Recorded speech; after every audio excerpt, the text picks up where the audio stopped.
ಕೆಮ್ಮು, ಕಫ, ನೆಗಡಿ, ಜ್ವರ ಇಂತಹ ಸಮಸ್ಯೆಗಳಿಗೆ ಪದೇ ಪದೇ ಕೆಮಿಕಲ್ ಔಷಧಿಗಳನ್ನ ತೆಗೆದುಕೊಳ್ತಾ ಇದ್ರೆ ಅದರಿಂದ ಭಯಾನಕ ರೋಗಗಳು ಬರ್ತವೆ. ಇಂದಿನ ನಮ್ಮ ಪೂರ್ವಜರನ್ನ ನಾವು ಗಮನಿಸಿದ್ರೆ ಇಂಥವೇನೇ ಸಮಸ್ಯೆ ಇರಲಿ, ಮನೇಲಿ ಚಿಕ್ಕ ಮಕ್ಕಳಿಂದ ಹಿಡಿದು ವೃದ್ಧರವರೆಗೂ ಇವೆಲ್ಲವನ್ನು ಹಾಕಿ 2 ಲೀಟರ್ ನೀರಿನಲ್ಲಿ ಕುದಿಸಿ ಅದನ್ನು 1 ಲೀಟರ್ ಗಳಿಸಿ ಸೋಸಿ ಅದನ್ನು ಒಂದು ತಾಸಿಗೆ ಒಂದೊಂದು 100 ml ಕುಡಿಯಿರಿ.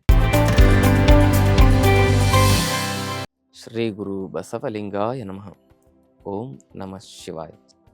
ಸರ್ವರಿಗೂ ಭಕ್ತಿಯ ಶರಣಾರ್ಥಿ.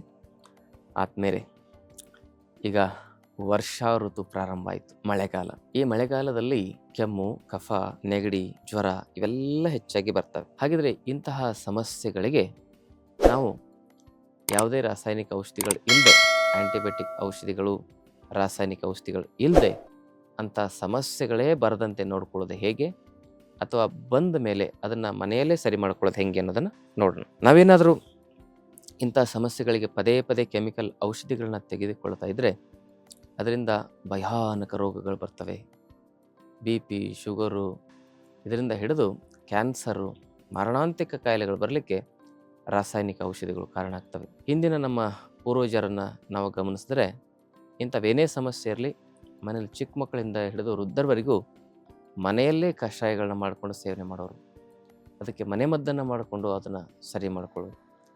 ಅದಕ್ಕೆ ಅದನ್ನು ಯಾವ ರೀತಿ ಸರಿ ಮಾಡ್ಕೋಬೇಕು ಅನ್ನೋದನ್ನು ಒಂದೊಂದಾಗಿ ನೋಡೋಣ. ಜ್ವರ, ಕೆಮ್ಮು, ನೆಗಡಿ ಇಂಥ ಸಮಸ್ಯೆಗಳಿದ್ದಲ್ಲಿ ಒಂದು 3 ದಿವಸ ಶರೀರಕ್ಕೆ ವಿಶ್ರಾಂತಿ ಕೊಡಿ. ಯಾವುದೇ ಕೆಲಸ ಮಾಡದೆ ಸ್ವಲ್ಪ ಉಪವಾಸ ಮಾಡಿ. ಲಂಘನಂ ಪರಮ ಔಷಧಂ ಅಂತ ಹೇಳ್ತಾರೆ.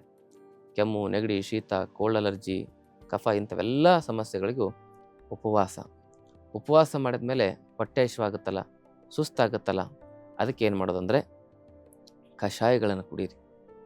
ಯಾವ್ಯಾವ ಕಷಾಯಗಳನ್ನು ಕುಡಿಬೋದು ಅಂದರೆ ಶುಂಠಿಯ ಕಷಾಯವನ್ನು ಕುಡಿಬೋದು. ಒಂದು 2 ಚಮಚ ಶುಂಠಿಯನ್ನು 2 ಲೋಟ ನೀರಲ್ಲಿ ಕುದಿಸಿ ಅದನ್ನು ಕುದ್ದು ಅದು ಅರ್ಧ ಲೋಟಕ್ಕೆ ಇಳಿಬೇಕು. ಅದನ್ನು ಸೋಸಿ ಬೆಳಿಗ್ಗೆ ಖಾಲಿ ಹೊಟ್ಟೆಯಲ್ಲಿ ಕುಡಿದ್ರಿಂದ ಸ್ವಲ್ಪ ಬೆಲ್ಲ ಹಾಕಿ ಕೆಮ್ಮು, ಕಫ, ನೆಗಡಿ, ಕೋಲ್ಡ್ ಅಲರ್ಜಿಗಳೆಲ್ಲವೂ ಕಮ್ಮಿ ಆಗ್ತವೆ. ಅದರಲ್ಲಿ ಸ್ವಲ್ಪ ಒಂದು ಅರ್ಧ ಚಮಚ ಈ ಸೈಂಧವ ಲವಣವನ್ನು ಬೆರೆಸ್ಬೋದು. ಮತ್ತೊಂದು ಏನು ಅಂತ ಹೇಳಿದ್ರೆ, ಜ್ವರ ಬಂದವರು, ಕೆಮ್ಮು, ನೆಗಡಿ, ಶೀತ, ಅದರಲ್ಲಿ ಜ್ವರ ಇವೆಲ್ಲ ಒಟ್ಟಿಗೆ ಬಂದಾಗ ಅಂಥವರು ಏನು ಮಾಡಬೇಕು ಅಂತ ಹೇಳಿದ್ರೆ, ಚಳಿ ಜ್ವರ ಬಂದರೆ ಏನು ಮಾಡಬೇಕು ಅನ್ನೋದನ್ನು ಮೊದಲು ನೋಡೋಣ.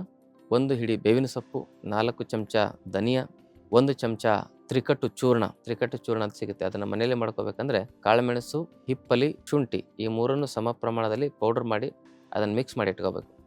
ಅದೇ ತ್ರಿಕಟ್ಟು ಚೂರ್ಣ. ಅದನ್ನು 1 ಚಮಚ ಹಾಕಿ ಇವೆಲ್ಲವನ್ನು ಹಾಕಿ 2 ಲೀಟರ್ ನೀರಿನಲ್ಲಿ ಕುದಿಸಿ ಅದನ್ನು 1 ಲೀಟರ್ ಗಳಿಸಿ ಸೋಸಿ ಅದನ್ನು ಒಂದು ತಾಸಿಗೆ ಒಂದೊಂದು 100 ml ಕುಡಿಯಿರಿ. ಆ ರೀತಿ ಒಂದು 10 ಸಾರಿ ಕುಡಿಯೋಷ್ಟರಲ್ಲಿ ಬೆಳಗ್ಗೆ 6 ಗಂಟೆಯಿಂದ ಅದನ್ನು ಕುಡಿಲಿಕ್ಕೆ ಶುರು ಮಾಡಿದ್ರೆ 10 ಸಾರಿ ಕುಡಿಬೇಕು. ಅದನ್ನು ಅರ್ಧ ತಾಸಿಗೆ ಒಂದ್ಸಲಿ ಅಥವಾ 1 ತಾಸಿಗೆ ಒಂದ್ಸರಿ ಅದನ್ನು ಕುಡಿತಾ ಬಂದರೆ ಚಳಿ ಜ್ವರ ಪರಿಪೂರ್ಣವಾಗಿ ಕಮ್ಮಿ ಆಗ್ತದೆ.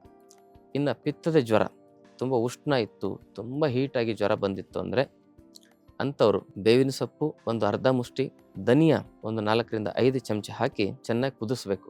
ಅದರಲ್ಲಿ 1 ಮುಷ್ಟಿಯಷ್ಟು ಗರಿಕೆಯನ್ನು ಹಾಕಿ ಇವೆಲ್ಲ ಹಾಕಿ 2 ಲೀಟರ್ ನೀರಲ್ಲಿ ಕುದಿಸಿ ಅದನ್ನು ಕುದ್ದು 1 ಲೀಟರ್ ಗಳಿಸಿ ಸೋಸಿ ಅದನ್ನು ಸಹ 100 ml ಅಂತೆ ಅರ್ಧ ತಾಸಿಗೆ ಅಥವಾ 1 ತಾಸಿಗೆ ಕುಡಿಬೇಕು. ಈ ರೀತಿ ಮಾಡೋದ್ರಿಂದ ಜ್ವರ ಸಂಪೂರ್ಣವಾಗಿ, ಪಿತ್ತದ ಜ್ವರಗಳು ಕಮ್ಮಿ ಆಗ್ತವೆ. ಈ ರೀತಿ ಮಾಡಿದರೆ ಒಂದೇ ದಿವಸದಲ್ಲಿ ನಿಮಗೆ ಯಾವೊಂದು ರಿಸಲ್ಟ್ ಕಾಣಿಸುತ್ತೆ. ಆಮೇಲೆ ಆಹಾರ ಏನಾದರೂ ಸೇವನೆ ಮಾಡಲೇಬೇಕು. ಬರೀ ನೀರು ಕುಡಿದು ನಮ್ಗೆ ಇರ್ಲಿಕ್ಕೆ ಆಗೋದಿಲ್ಲ, ತುಂಬ ಸುಸ್ತಾಗ್ತಾಯಿದೆ ಅನ್ನೋರು ಸಾಧ್ಯ ಆದರೆ 3 ದಿವಸ ನೀರು ಕುಡದೇ ಇರಿ. ಈ ಥರದ ಕಷಾಯಗಳನ್ನ ಸೇವನೆ ಮಾಡ್ತಾ ನೀರು ಕುಡಿದಿರ್ದು ಸಾಧ್ಯ ಆಗೋದಿಲ್ಲ ಅನ್ನೋರು ಅಂಥವ್ರು ಏನು ಮಾಡ್ಬೋದು ಅಂದರೆ ಹುರುಳಿಯ ಹಿಟ್ಟನ್ನು ಏನು ಮಾಡ್ಬೋದು, ಗಂಜಿ ಮಾಡಿ ಕುಡಿಬೋದು. ರಾಗಿ ಹಿಟ್ಟಿನ ಗಂಜಿಯನ್ನು ಮಾಡಿ ಕುಡಿಬೋದು. ಜೋಳದ ಅಂಬ್ಲಿಯನ್ನು ಮಾಡಿ ಕುಡಿಬೋದು. ಅದು ಜಾಸ್ತಿ ಹಿಟ್ಟು ಹಾಕಬಾರ್ದು. 1 ಚಮಚ ಹಾಕಿ 1-2 ಲೋಟ ನೀರಲ್ಲಿ ಕುದಿಸಿ ಚೆನ್ನಾಗಿ ಕುದ್ದ ಮೇಲೆ ಅದನ್ನು ಗಂಜಿ ರೂಪದಲ್ಲಿ ಸೇವನೆ ಮಾಡ್ಬೋದು. ಹೀಗೆ ಮಾಡೋದ್ರಿಂದ ನಮ್ಮ ಶರೀರಕ್ಕೆ ಬೇಕಾಗುವಷ್ಟು ಶಕ್ತಿನೂ ಸಿಗ್ತದೆ. ಈ ಕಷಾಯಗಳನ್ನು ಸೇವನೆ ಮಾಡೋದ್ರಿಂದ ಕೆಮ್ಮು, ನೆಗಡಿ, ಕಫದ ಅಲರ್ಜಿಗಳು ಬೇಗ ಕಮ್ಮಿ ಆಗಲಿಕ್ಕೆ ಹೆಲ್ಪ್ ಆಗ್ತವೆ. ನಿಂಬೆಹಣ್ಣಿನ ಕಷಾಯವನ್ನು ಕುಡಿಬೋದು. 1 ಲೋಟ ಬಿಸಿ ನೀರಲ್ಲಿ 1 ನಿಂಬೆಹಣ್ಣನ್ನು ಹಿಂಡಿ ಅದರಲ್ಲಿ 2 ಚಮಚದಷ್ಟು ಹಸಿ ಶುಂಠಿಯನ್ನು ಪೇಸ್ಟನ್ನು ಹಾಕಿ ಆಮೇಲೆ ಅದನ್ನು ಸೋಸಿ ಅದರಲ್ಲಿ ಸ್ವಲ್ಪ ಪ್ರಮಾಣದಲ್ಲಿ ಶೀತದ ಜ್ವರ ಇದ್ದರೆ, ಅಂದರೆ ಏನಂತ ಹೇಳಿದ್ರೆ ಚಳಿ ಜ್ವರ ಇದ್ದರೆ ಬೆಲ್ಲ ಹಾಕಿ ಕುಡೀರಿ. ಅಥವಾ ಉಷ್ಣ ಜ್ವರ ಇದ್ದರೆ, ಚಳಿ ಇಲ್ಲ ಬರೀ ಜ್ವರ ಮಾತ್ರ ಆಗ್ತಾಯಿದೆ, ಸೆಕೆ, ನೆಗಡಿ ಆಗಿದೆ ಅಂತ ಹೇಳಿದರೆ ಅಂಥವ್ರು ಕಲ್ಲು ಸಕ್ಕರೆಯನ್ನು 1 ಚಮಚ ಹಾಕಿ ಸೇವನೆ ಮಾಡೋದ್ರಿಂದ ಆ ಒಂದು ಉಷ್ಣದ ಜ್ವರ ಕಮ್ಮಿ ಆಗುತ್ತೆ. ಅದರ ಜೊತೆಗೆ ಅದರ ಒಂದು ಇನ್ಫೆಕ್ಷನಿಂದ ಬಂದಿರತಕ್ಕಂಥ ಕೆಮ್ಮು ಶೀತದ ಅಲರ್ಜಿಗಳು ಕೂಡ ಕಮ್ಮಿ ಆಗ್ತವೆ. ಇದಿಷ್ಟು ಮಳೆಗಾಲದಲ್ಲಿ ಮಾಡ್ಕೊಳ್ತಕ್ಕಂಥ ಕೆಲವು ಹೋಮ್ ರೆಮಿಡಿಗಳು. ಇನ್ನು ಹಲವಾರು ಹೋಮ್ ರೆಮಿಡಿಗಳು ಇದ್ದಾವೆ. ಅದರಲ್ಲಿ ಎಫೆಕ್ಟಿವ್ ಇರತಕ್ಕಂಥ ಕೆಲವು ರೆಮಿಡಿಗಳನ್ನು ನಿಮಗೆ ತಿಳಿಸಿದ್ದೀನಿ. ಆದಮೇಲೆ ಜ್ವರ ನಿವಾರಣೆಗಾಗಿ ಆಯುರ್ವೇದದಲ್ಲಿ ಅಮೃತಾರಿಷ್ಟ, ಸುದರ್ಶನ ಘನವಟಿ ಅಂತೆಲ್ಲ ಸಿಗ್ತದೆ. ಮತ್ತು ಕೆಮ್ಮು ಕಫದ ಅಲರ್ಜಿಯ ನಿವಾರಣೆಗಾಗಿ ವಾಸಾರಿಷ್ಟ, ಶೀತೋಪಲಾದಿ ಚೂರ್ಣ, ತಾಳಿಸಾದಿ ಚೂರ್ಣ ಅಂತೆಲ್ಲ ಸಿಗ್ತವೆ. ಆ ಚೂರ್ಣಗಳನ್ನು ಜೇನುತುಪ್ಪದೊಂದಿಗೆ ಸೇವನೆ ಮಾಡ್ಬೋದು. ಸಿರಪ್ಪನ್ನು ಉಗುರು ಬೆಚ್ಚನೆ ನೀರಿನೊಂದಿಗೆ, ಆ ಒಂದು ಆಸವಾರಿಷ್ಟಗಳನ್ನು ಉಗುರು ಬೆಚ್ಚನೆ ನೀರಿನೊಂದಿಗೆ ಸೇವನೆ ಮಾಡ್ಬೋದು. ಹೀಗೆ ನಾವು ಆಯುರ್ವೇದ ಔಷಧಿಗಳನ್ನು ಬಳಸ್ಕೋಬೋದು. ಮನೆಮದ್ದುಗಳನ್ನು ಬಳಸ್ಕೊಂಡು ಈ ಒಂದು ಕೆಮ್ಮು ಕಫ ನೆಗಡಿಯ ಅಲರ್ಜಿಗಳನ್ನು ನಾವು ಮನೆಯಲ್ಲೇ ಸರಿ ಮಾಡ್ಕೋಬೇಕು. ರಾಸಾಯನಿಕ ಔಷಧಿಗಳಿಗೆ ಅಡಿಕ್ಟ್ ಆದರೆ, ನಮ್ಮ ಫ್ರೆಂಡ್ ಒಬ್ಬ ಪದೇ ಪದೇ ತನ್ನ ಮಗುಗೆ ಅವನ ಆಯುರ್ವೇದಿಕ್ ವೈದ್ಯನಾಗಿಯೂ ಕೂಡ ಇಂಗ್ಲೀಷ್ ಔಷಧಿನ ಕೊಡಿಸ್ತಾ ಇದ್ದ. ಮೊನ್ನೆ ಒಂದು 3-4 ತಿಂಗಳ ಹಿಂದೆ ಆ ಮಗುಗೆ ಏನಾಯಿತು, ಬ್ಲಡ್ ಕ್ಯಾನ್ಸರ್ ಆಯಿತು. ಪದೇ ಪದೇ ಆ ಒಂದು ಆ್ಯಂಟಿಬಯೋಟಿಕ್ ಔಷಧಿಗಳನ್ನ, ಕೆಮಿಕಲ್ ಔಷಧಿಗಳನ್ನ ಮಕ್ಕಳಿಗಾಗಲಿ ನೀವಾಗಲಿ ಪ್ರಯೋಗ ಮಾಡೋದು ಅತ್ಯಂತ ಹಾನಿಕಾರ ಅಂತಕ್ಕಂಥ ಮಾತನ್ನು ಹೇಳ್ತಾ, ಮಳೆಗಾಲದಲ್ಲಿ ಇಂಥ ಸಮಸ್ಯೆಗಳು ಜಾಸ್ತಿ ಬರ್ತವೆ. ಅದಕ್ಕೆ ಹುಷಾರಾಗಿರಿ. ಮನೆ ಸುತ್ತಮುತ್ತಲು ನೀರು ನಿಲ್ದಂಗೆ ನೋಡ್ಕೊಳ್ಳಿ. ಡೆಂಗ್ಯೂ, ಮಲೇರಿಯಾ ಅಂತ ಕಾಯಿಲೆಗಳು ಹರಡ್ತವೆ. ಅದಕ್ಕೆ cleanliness is next to godliness ಅಂತ ಹೇಳ್ತಾರಲ್ಲ, ಹಾಗೆ ಆರೋಗ್ಯಕ್ಕೂ ಕೂಡ ನಿಮ್ಮ ದೇಹನೂ ಸ್ವಚ್ಛ ಇರಬೇಕು, ನಿಮ್ಮ ಮನೆಯೂ ಸ್ವಚ್ಛ ಇರಬೇಕು. ನಿಮ್ಮ ಮನೆ ಸುತ್ತಮುತ್ತಲಿರ್ತಕ್ಕಂಥ ವಾತಾವರಣ ಕೂಡ ಸ್ವಚ್ಛವಾಗಿ ಇಟ್ಕೊಳ್ತಕ್ಕಂಥ ಪ್ರಯತ್ನ ಮಾಡಲೇಬೇಕು, ಇಲ್ಲಾಂದರೆ ನಡೆಯೋದಿಲ್ಲ.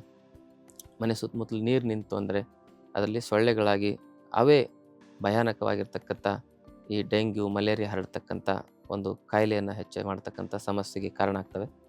ಅದಕ್ಕೆ ಮಳೆಗಾಲದಲ್ಲಿ ನಿಮ್ಮ ಮನೆಯ ಸುತ್ತಮುತ್ತಲು ಯಾವುದೇ ಗಲೀಜು ಆಗದಂತೆ ಸ್ವಚ್ಛವಾಗಿರ್ತಕ್ಕಂಥ ಒಂದು ಪ್ರಾಮಾಣಿಕ ಪ್ರಯತ್ನವನ್ನು ಮಾಡಿ ಅಂತಕ್ಕಂಥ ವಿಚಾರವನ್ನು ತಿಳಿಸ್ತಾ, ಈ ಮಾಹಿತಿ ಇಷ್ಟವಾದರೆ ತಮ್ಮ ಬಂಧು ಮಿತ್ರರಿಗೆ ಶೇರ್ ಮಾಡ್ಕೊಳ್ಳಿ. ಜೊತೆಗೆ ತಾವಿನ್ನೂ ಚಾನಲ್ ಸಬ್ಸ್ಕ್ರೈಬ್ ಮಾಡ್ಕೊಂಡಿಲ್ಲ, ದಯವಿಟ್ಟು ಸಬ್ಸ್ಕ್ರೈಬ್ ಮಾಡ್ಕೊಳ್ಳಿ.